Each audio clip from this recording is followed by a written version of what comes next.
Chapter 2 part 2। सिर्फ 21 दिन पहले ही उसका ऑपरेशन हुआ था, जिसमें उसके दिल में एक प्लास्टिक बॉल फिट किया गया था। उसने बताया कि टिक टिक की आवाज़ कई महीनों तक आती रहेगी, जब तक कि नकली बॉल पर नया ऊतक नहीं उगाता। मैंने उससे पूछा कि अब वो क्या करने वाला है। अरे, उसने कहा, मेरी बहुत सी योजनाएं हैं। मिनेसोटा पहुंचकर मैं वकालत पढ़ने वाला हूँ। शायद मुझे किसी दिन सरकारी नौकरी भी मिल जाए। डॉक्टरों ने मुझसे कहा है कि मुझे पहले कुछ महीनों तक सावधानी रखनी पड़ेगी, परंतु कुछ महीनों के बाद मेरा दिल बिल्कुल ब्रांड न्यू हो जाएगा। तो ये रहे स्वास्थ्य संबंधी समस्याओं के बारे में दो अलग-अलग नज़रिए। पहला आदमी तो यह जानता भी नहीं था कि उसे कोई बीमारी थी भी या नहीं। इसके बावजूद वो चिंतित था, परेशान था, हार के रास्ते पर जा रहा था और आगे नहीं बढ़ने के बहाने बना रहा था। दूसरे आदमी का हाल ही में बहुत बड़ा ऑपरेशन हुआ था, फिर भी वह कुछ नया करने के लिए उत्सुक था, आशावादी था। अपनी सेहत के बारे में दोनों की सोच में कितना बड़ा फ़र्क था। सेहत के बहाना-साइटिस का मुझे व्यक्तिगत अनुभव ही है। मुझे डायबिटीज़ है। जब मुझे यह बीमारी हुई, कोई 5,000 इंजेक्शन पहले, तो डॉक्टर ने मुझे यह हिदायत दी थी, डायबिटीज़ एक शारीरिक बीमारी है, परंतु अगर इसके बारे में आपका नज़रिया नकारात्मक रहेगा तो आप बहुत परेशान रहेंगे और आपकी बीमारी भी बढ़ सकती है। अगर आप इसके बारे में चिंता करते रहेंगे तो आपकी ज़िंदगी नर्क बन सकती है। डायबिटीज़ होने के बाद मैं बहुत से डायबिटीज़ के मरीजों के संपर्क में आया। मैं आपको बता दूं कि इस बीमारी के बारे में लोगों के कितने विरोधाभासी विचार होते हैं। एक आदमी को ये बीमारी शुरुआत अवस्था में है और वह इसे लेकर बहुत परेशान रहता है। ज़रा सा मौसम बदलता है तो वह घबरा जाता है, मूर्खतापूर्ण रूप से अपने आप को लबाते में छुपा लेता है। उसे इन्फेक्शन से इतना डर लगता है कि वह सर्दी खांसी वाले आदमी को देखते ही दूर भाग जाता है। वह डरता है कि कहीं वह ज़्यादा मेहनत ना कर ले, इसलिए वह कभी कुछ करता ही नहीं। उसका ज़्यादातर समय और मानसिक ऊर्जा इसी चिंता में बर्बाद होता है कि उसके साथ क्या-क्या बुरा हो सकता है और कितना बुरा हो सकता है। वह दूसरे लोगों को अपनी भयानक बीमारी की सच्ची-झूठी दास्तान सुना-सुना कर बोर करता रहता है। दरअसल उसकी असली बीमारी डायबिटीज़ नहीं है। वह तो सेहत के बहाना-साइटिस से पीड़ित है। वह बीमारी को असफलता के बहाने की तरह इस्तेमाल कर रहा है। किस लिए? क्योंकि वह लोगों की सहानुभूति हासिल करना चाहता है। दूसरी तरफ एक बड़ी प्रकाशक फर्म का डिवीज़न मैनेजर है, जो डायबिटीज़ का गंभीर रोगी है। वह ऊपर वाले मरीज़ से 30 गुना ज़्यादा इंसुलिन लेता है, परंतु वह बीमारों की तरह नहीं जीता है। उसे अपने काम में मज़ा आता है और वह ज़िंदगी का पूरा रस लेता है। एक दिन उसने मुझसे कहा, देखा जाए तो डायबिटीज़ एक समस्या तो है, पर दाढ़ी बनाना भी तो एक समस्या है। और मैं इस बारे में चिंता कर के सचमुच बीमार नहीं पड़ना चाहता। जब मैं इंसुलिन के इंजेक्शन लेता हूँ तो मैं अपनी बीमारी को नहीं कोसता हूँ, बल्कि उस आदमी को दुआएँ देता हूँ जिसने इंसुलिन की खोज की है। मेरा एक बहुत अच्छा दोस्त 1945 में जब युद्ध से लौटा तो उसका एक हाथ कटा हुआ था। इसके बावजूद जॉन हमेशा मुस्कुराता रहता था, हमेशा दूसरों की मदद करता रहता था। मैं जितने भी आशावादी लोगों को जानता हूँ, जॉन उन सबसे ज़्यादा आशावादी था। एक दिन मैंने उससे उसके कटे हुए हाथ के बारे में लंबी चर्चा की। उसने कहा, मेरा सिर्फ एक हाथ नहीं है। यह सही बात है कि 2 हाथ हमेशा एक हाथ से अच्छे होते हैं, परंतु पूरे शरीर को बचाने के लिए अगर हाथ काटना पड़े तो यह महंगा सौदा नहीं है। और फिर मेरी जीवन शक्ति तो अब भी 100% बची हुई है। मैं कृतज्ञ हूँ क्योंकि मैं ज़िंदा हूँ और मेरी पूरी जीवन शक्ति अभी भी बची हुई है। मेरा एक और विकलांग दोस्त एक बेहतरीन गोल्फ़र है। एक दिन मैंने उससे पूछा कि वह सिर्फ एक हाथ से इतना अच्छा कैसे खेल सकता है, जबकि दोनों हाथों से खेलने वाले ज़्यादातर गोल्फ़र उसके जितना अच्छा नहीं खेल पाते हैं। उसने मेरी बात का जोरदार जवाब दिया, यह मेरा अनुभव रहा है कि सही रवैया और एक बाँह वाला आदमी गलत रवैये और दोनों बाँह वाले आदमी को हमेशा हरा सकता है। इस बारे में कुछ देर सोचें। यह न सिर्फ गोल्फ के मैदान पर सच है, बल्कि यह ज़िंदगी के हर क्षेत्र में सच है। सेहत के बहाना-साइटिस से बचने के 4 तरीके। सेहत के बहाना-साइटिस से बचाव के सर्वश्रेष्ठ वैक्सीन के 4 डोज़ हैं। पहला, अपनी सेहत के बारे में बात मत करिए। आप किसी बीमारी के बारे में जितनी ज़्यादा बात करेंगे, चाहे वह साधारण सी सर्दी ही क्यों ना हो, वह बीमारी उतनी ही बिगड़ती जाएगी। बुरी सेहत के बारे में बातें करना कांटों को खाद देने की तरह है। इसके अलावा अपनी सेहत के बारे में बातें करते रहना एक बुरी आदत है। इससे लोग बोर हो जाते हैं। इससे आपको आत्म केंद्रित और बुढ़िया की तरह बातें करने वाला समझा जा सकता है। सफलता की चाह रखने वाले आदमी अपनी बुरी सेहत के बारे में चिंता नहीं करता।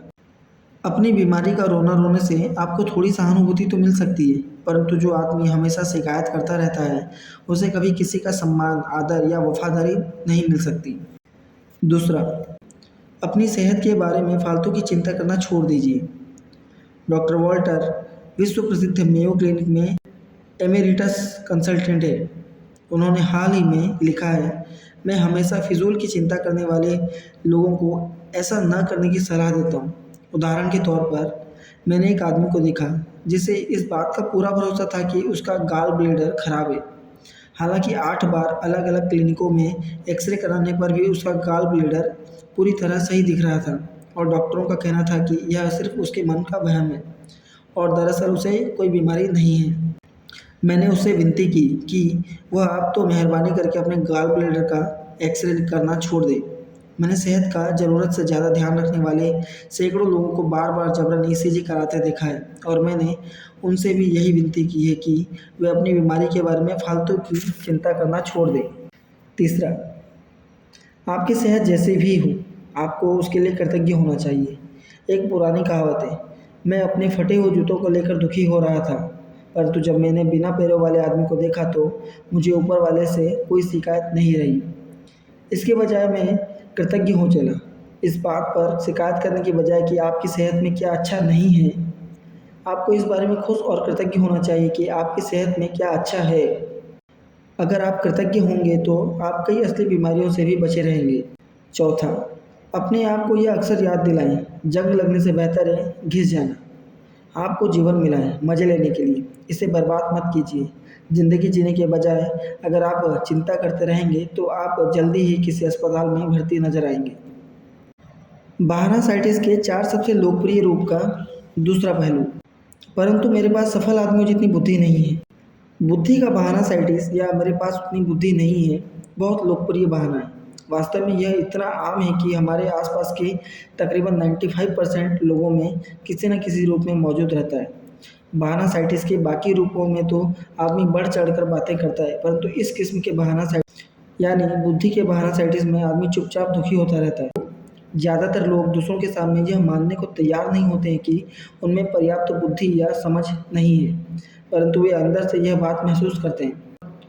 जब बुद्धि की बात आती है तो हम में से ज़्यादातर लोग दो तरह की मूलभूत गलतियां करते हैं। पहला, हम अपनी बुद्धि को कम आंकते हैं और दूसरा, हम दूसरे आदमी की बुद्धि को ज़्यादा आंकते हैं।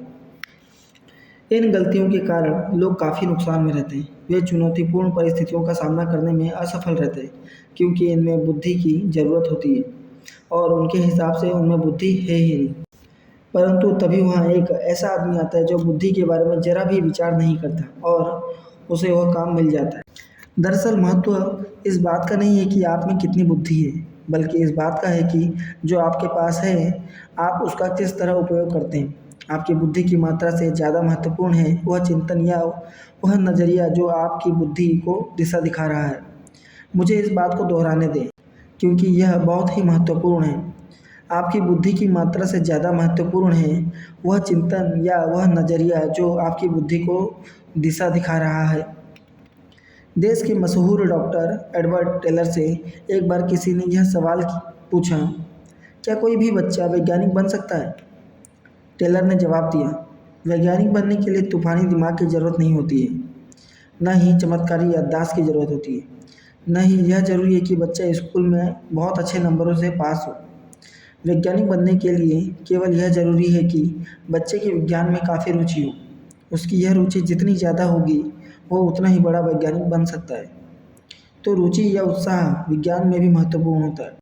अगर 100 IQ वाले किसी आदमी का रवैया सकारात्मक, आशावादी और सहयोगात्मक है तो वह उस आदमी से ज़्यादा पैसा, सफलता और सम्मान हासिल करेगा जिसका IQ तो 120 है परंतु उसका रवैया नकारात्मक, निराशावादी और असहयोगात्मक है।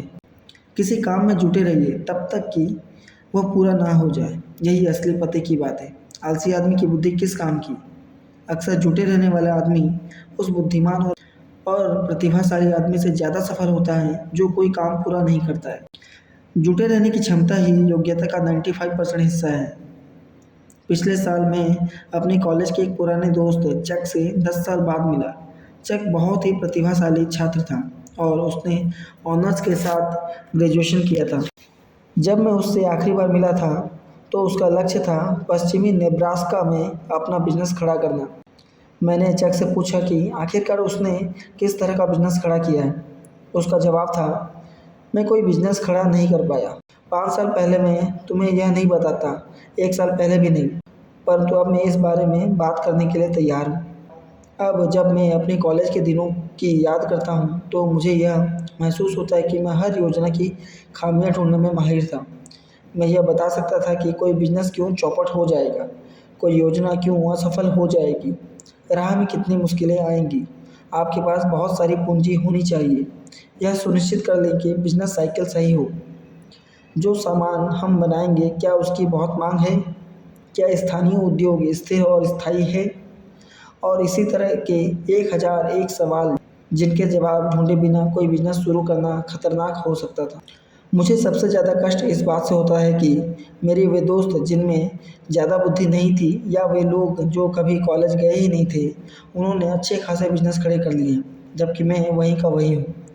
उनकी कंपनियों का ऑडिट करता फिर रहा हूँ। कोई बिजनेस क्यों असफल हो सकता है, इसके बारे में सोचते रहने के बजाय काश मैंने यह सोचा होता कि कोई बिजनेस किस तरह सफल हो सकता है। अगर मैंने सकारात्मक चिंतन किया होता तो मेरी ज़िंदगी ज़्यादा सुखद होती।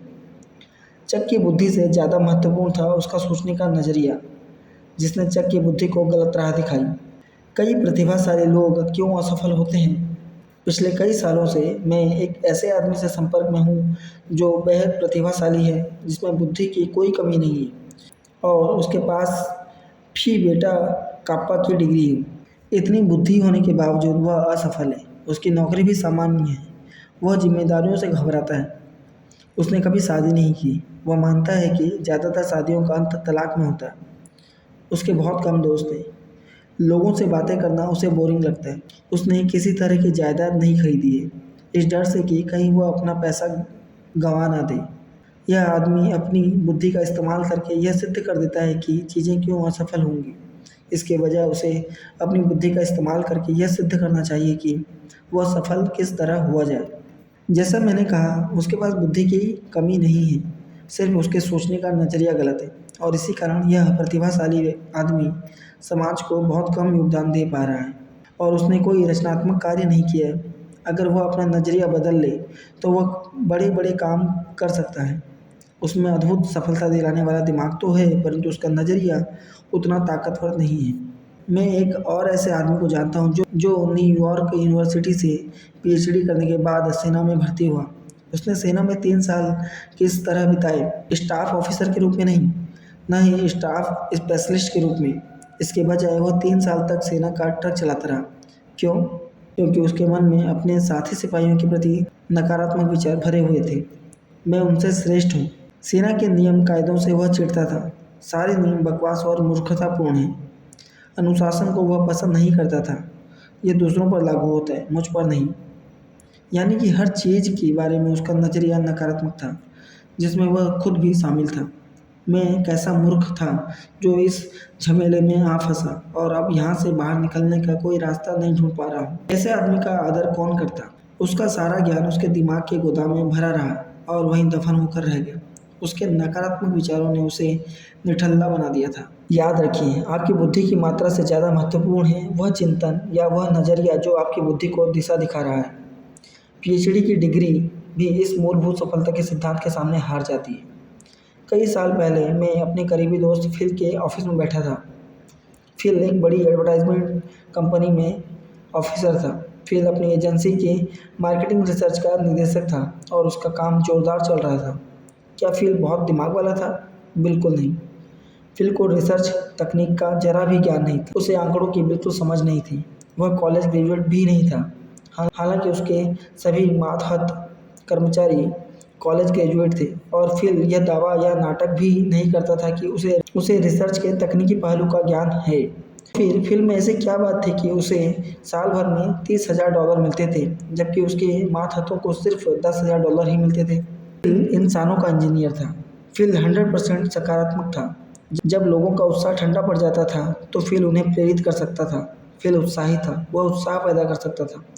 फिल्म में लोगों की समझ थी और इसलिए वह सचमुच जानता था कि उनसे कैसे काम किया जा सकता है। और इससे भी बड़ी बात यह है कि वह उन लोगों को पसंद करता था। कंपनी ने फ़िल को उन कर्मचारियों से 3 गुना ज़्यादा बहुमूल्य समझा, जिनमें उससे ज़्यादा आईक्यू या दिमाग था। और निश्चित रूप से फ़िल में बुद्धि तो कम थी, परंतु उसके सोचने के तरीके या नज़रिए ने उसे कंपनी के लिए इतना मूल्यवान बना दिया था। कॉलेज में दाखिल होने वाले 100 में से सिर्फ 50% ही ग्रेजुएट हो पाएंगे। मैं यह जानकर हैरान हुआ, इसलिए मैंने एक बड़ी यूनिवर्सिटी के डायरेक्टर ऑफ एडमिशन से इसका कारण पूछा। उसने कहा, इसका कारण कम बुद्धि नहीं है। अगर उनमें पर्याप्त योग्यता नहीं होती तो हम उन्हें दाखिला ही नहीं देते। और सवाल पैसे का भी नहीं है। आजकल जो भी अपने कॉलेज की फीस के लिए काम करने को तैयार है, उसके लिए काम की कोई कमी नहीं है। असली कारण है नज़रिया या रवैया। आपको यह जानकर ताज्जुब होगा कि कितने सारे नौजवान सिर्फ इसलिए कॉलेज कॉलेज छोड़ देते हैं क्योंकि उन्हें प्रोफेसर पसंद नहीं होते, या उन्हें अपने विषय में मज़ा नहीं आता, या उन्हें पसंदीदा साथी नहीं मिलते। नकारात्मक नज़रिए के कारण ही कई जूनियर एग्जीक्यूटिव ऊंचे पदों पर नहीं पहुंच पाते। ऐसे हजारों युवा एग्जीक्यूटिव हैं जिनमें पर्याप्त बुद्धि तो है, परंतु उनका रवैया नकारात्मक, चिड़चिड़ा, निराशावादी और अपमानजनक है। जैसा एक एग्जीक्यूटिव ने मुझे बताया, ऐसा दुर्लभ ही है कि हम किसी युवा ऑफिसर दिमाग या बुद्धि की कमी के कारण प्रमोशन नहीं देखते। लगभग हमेशा इसका कारण होता है उनका रवैया या नज़रिया। मुझे एक बीमा कंपनी ने एक रिसर्च करने को कहा। वे यह जानना चाहते थे कि उनके चोटी के 25% एजेंट 75% बीमा करने में सफल क्यों हो रहे, जबकि सबसे नीचे के 25% एजेंट कुल बीमे का सिर्फ 5% बीमा ही क्यों कर पा रहे हैं। इसका कारण क्या था? हजारों फाइलों को गौर से देखा गया। इस रिसर्च में एक बात उभर कर आई कि सबसे छोटे के और सबसे निचले बीमा एजेंटों की बुद्धि में कोई खास अंतर नहीं था। उनकी सफलता में अंतर का कारण उनके शिक्षक अंतर भी नहीं था। बेहद सफल और बहुत असफल लोगों में जो सबसे बड़ा अंतर पाया गया, वह था उनके रवैये या उनके नज़रिए का। छोटे के बीमा एजेंट चिंता कम करते थे, ज़्यादा उत्साही थे, लोगों को सचमुच पसंद करते थे। हम अपनी बुद्धि की मात्रा को तो बदल नहीं सकते, परंतु हम अपनी बुद्धि की मात्रा को तो बदल नहीं सकते, परंतु हम उस तरीके को तो बदल ही सकते हैं जिस तरीके से हम अपनी बुद्धि का इस्तेमाल करते हैं। ज्ञान ही शक्ति है। अगर आप इसका रचनात्मक प्रयोग करें। बुद्धि के बहाना साइड से जुड़ी हुई एक गलत धारणा यह है कि ज्ञान ही शक्ति है, परंतु यह बात पूरी तरह सही नहीं है। यह केवल आधी सही है। ज्ञान केवल संभावित शक्ति है। ज्ञान शक्ति तभी बनता है जब इसका उपयोग किया जाता है, और सिर्फ तभी जब यह उपयोग सकारात्मक या रचनात्मक हो। एक बार महान वैज्ञानिक आइंस्टीन से किसी ने पूछा कि एक मील में कितने फुट होते हैं। आइंस्टीन ने जवाब दिया, मुझे नहीं मालूम। मैं अपने दिमाग में ऐसी जानकारी क्यों भरूं जो मैं किसी भी किताब से 2 मिनट में हासिल कर सकता हूँ। आइंस्टीन ने हमें एक बड़ा सबक सिखाया है। उनका मानना था कि हमें अपने दिमाग को तथ्यों या जानकारियों का गोदाम बनाने से बचना चाहिए, और इसके बजाय यह ज़्यादा महत्वपूर्ण था कि हम अपने दिमाग से सही तरीके से सोचें। एक बार हेनरी फोर्ड ने द शिकागो ट्रिब्यून पर मानहानि का मुकदमा ठोक दिया। कारण यह था कि उस अखबार ने फोर्ड को अज्ञानी कह दिया था। फोर्ड ने उनसे यह सिद्ध करने को कहा। द ट्रिब्यून ने फोर्ड से दर्जनों सवाल पूछे, जैसे बेनेडिक्ट अर्नाल्ड कौन थे, क्रांति का युद्ध कब लड़ा गया था, इत्यादि। और फोर्ड ज़्यादातर सवालों के जवाब नहीं दे पाए क्योंकि उनकी औपचारिक शिक्षा कम हुई थी। आखिरकार फोर्ड काफ़ी परेशान होकर गुस्से से बोले, मैं इन सवालों के जवाब तो नहीं जानता, परंतु मैं 5 मिनट में ऐसे आदमी को ढूंढ सकता हूँ जो इन सारे सवालों के जवाब जानता हो। हेनरी फोर्ड ने फालतू की जानकारी हासिल करने में कभी रुचि नहीं दिखाई। उन्हें वह बात मालूम थी जो हर सफल एग्जीक्यूटिव जानता है, दिमाग को तथ्यों का गैरेज मत बनाओ। यह जानकारी रखो कि जानकारी कहाँ से हासिल हो सकती है। तथ्यों के आदमी का मोल क्या है। मैंने एक दोस्त के साथ एक बहुत रोचक शाम गुजारी। मेरा दोस्त एक नई परंतु तेज़ी से बढ़ रही कंपनी का प्रेसिडेंट है। टीवी पर एक लोकप्रिय क्विज कार्यक्रम आ रहा था। जिस आदमी से सवाल पूछे जा रहे थे, वह पिछले कुछ सप्ताहों से लगातार आ रहा था। वह सभी तरह के सवालों के जवाब दे सकता था, चाहे उनमें से कुछ सवाल कितने ही मूर्खतापूर्ण क्यों न हों। जब उस आदमी ने एक बहुत मुश्किल सवाल का जवाब दिया जिसका संबंध अर्जेंटीना के किसी पहाड़ से संबंधित था, तो मेरे दोस्त ने मुझसे कहा, तुम्हें क्या लगता है कि मैं इस आदमी को कितने डॉलर की नौकरी दूँ? कितने की? मैंने पूछा। $300 से 1 सेंट भी ज़्यादा नहीं, प्रति सप्ताह नहीं, प्रति माह भी नहीं, बल्कि जीवन भर। मैंने उसके ज्ञान की थाह ले ली। यह विशेषज्ञ सोच नहीं सकता, वह केवल रट सकता है, याद कर सकता है। वह एक इंसानी इंसाइक्लोपीडिया है और मैं समझता हूँ कि मैं $300 में एक अच्छा इंसाइक्लोपीडिया खरीद सकता हूँ। वास्तव में शायद यह कीमत भी उसके लिए ज़्यादा होगी। इस आदमी को जितना पता है उसका 90% हिस्सा तो मुझे $2 की जनरल नॉलेज की किताब में मिल जाएगा। मैं अपने आसपास ऐसे लोगों को चाहता हूँ जो समस्याएं सुलझा सकें, जिनके पास विचार हो, जो सपने देख सकें और फिर उन सपनों को साकार कर सकें। जिस आदमी में विचार हैं वह मेरे साथ पैसे कमा सकता है, जिसके पास सिर्फ तथ्य हैं वह मेरे साथ पैसे नहीं कमा पाए। बुद्धि के बहानासाइटिस के इलाज के 3 तरीके। बुद्धि के बहानासाइटिस के इलाज के 3 आसान तरीके हैं। पहला, अपनी खुद की बुद्धि को कभी कम मत आंकिए और दूसरे की बुद्धि को कभी ज़रूरत से ज़्यादा मत आंकिए। अपनी सेवाओं को सस्ते में मत बेचिए। अपने अच्छे बिंदुओं पर ध्यान केंद्रित कीजिए। अपने गुणों को खोजिए। याद रखें, महत्व इस बात का नहीं है कि आप में कितनी बुद्धि है, महत्व तो इस बात का है कि आप अपने दिमाग का किस तरह इस्तेमाल करते हैं। इस बात पर सिर मत धुनिए कि आपका आईक्यू कम है, बल्कि अपनी मानसिकता को सकारात्मक कीजिए। दूसरा, अपने आप को बार बार याद दिलाइए, मेरी बुद्धि से ज़्यादा महत्वपूर्ण है मेरा नज़रिया। नौकरी पर और घर पर सकारात्मक नज़रिए का अभ्यास करें। काम टालने के तरीके खोजने के बजाय काम करने के तरीके खोजें। अपने आप में मैं जीत रहा हूँ का रवैया विकसित करें। अपनी बुद्धि का रचनात्मक और सकारात्मक प्रयोग करें। अपनी बुद्धि का प्रयोग इस तरह कीजिए कि आप जीत सकें। अपनी बुद्धि का दुरुपयोग अपनी असफलता के अच्छे बहाने खोजने में मत कीजिए। तीसरा, याद रखें कि तथ्यों को रटने से ज़्यादा महत्वपूर्ण और बहुमूल्य है सोचने की योग्यता। अपने दिमाग को रचनात्मक बनाइए और नए नए विचार आने दीजिए। काम करने के नए और बेहतर तरीके खोजते रहिए। खुद से पूछिए, क्या मैं अपनी मानसिकता क्षमता का उपयोग इतिहास रचने में कर रहा हूँ या इतिहास रटने में?